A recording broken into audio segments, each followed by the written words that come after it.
തിരക്കേറിയ ജീവിതത്തിനിടയിൽ നിന്ന് ഞാൻ സമാധാനം തേടുകയാണ്. അതെ, a moment to nourish my soul.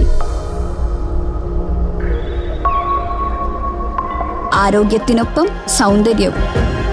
സമഗ്രമായ ആരോഗ്യത്തിൻ്റെയും സൗന്ദര്യത്തിൻ്റെയും പുതിയ തുടക്കത്തിനായി മട്ടാഞ്ചേരിയിൽ സ്ഥിതി ചെയ്യുന്ന ആയുർസ്പർശ് ആയുർവേദ ഹോസ്പിറ്റൽ നിങ്ങളേവരെയും സ്വാഗതം ചെയ്യുന്നു.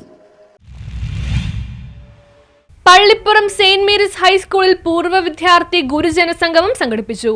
പള്ളിപ്പുറം സെയിന്റ് മേരീസ് ഹൈസ്കൂളിന്റെ ശതോത്തര രജത ജൂബിലി സമാപന ആഘോഷത്തോടനുബന്ധിച്ച് പൂർവ്വ വിദ്യാർത്ഥി ഗുരുജന സംഗമം നടത്തി. സെയിന്റ് മേരീസിൽ നിന്ന് സേവനം ചെയ്ത് വിരമിച്ച എല്ലാ അധ്യാപകരെയും അനധ്യാപകരെയും യോഗത്തിൽ വെച്ച് ആദരിച്ചു. ഒപ്പം തന്നെ പൂർവ്വ വിദ്യാർത്ഥി പ്രതിഭകളെയും അനുമോദിച്ചു.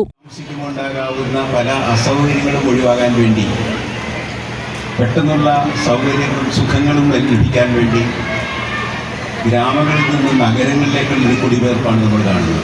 ഒരു മൈഗ്രേഷൻ അങ്ങനെയാണ്.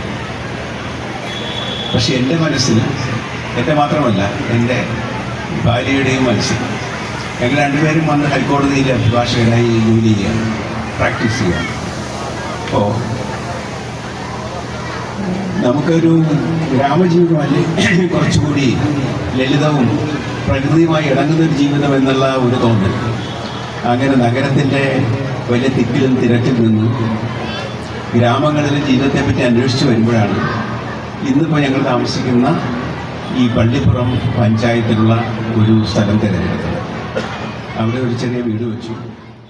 അനുമോദന സമ്മേളനത്തിന്റെ ഉദ്ഘാടനം ജസ്റ്റിസ് കെ ദിനേശൻ നിർവഹിച്ചു. വിരമിച്ച ഗുരുജനങ്ങളെയും പൂർവ്വ അധ്യാപകരെയും വിദേശത്ത് സേവനം ചെയ്യുന്ന പൂർവ്വ വിദ്യാർത്ഥി ഫാദർ ബെർണാഡ് ചീനക്കപ്പറമ്പിൽ പൊന്നാട അണിയിച്ച് ആദരിച്ചു. പൂർവ്വ വിദ്യാർത്ഥി പ്രതിഭകളെ ജസ്റ്റിസ് കെ ദിനേശൻ ഉപഹാരങ്ങൾ നൽകി അനുമോദിച്ചു. CP പള്ളിപ്പുറം അധ്യക്ഷത വഹിച്ച യോഗത്തിൽ സ്മരണിക കമ്മിറ്റി ചെയർമാൻ ജോസഫ് പനക്കൽ, പ്രധാന അധ്യാപകൻ Xavier Puthussery, PTA president Binu Kurisingal, general convener Sevi Thanippilly, കവി മാധ്യമപ്രവർത്തകരുമായ പ്രവീൺ അയ്യമ്പിള്ളി, സോസ treasurer Sunil Choothamparambil, Wilroy D Almeida, NA Nazeer, program convener KN Murugan എന്നിവർ സംസാരിച്ചു. News bureau, Vypin.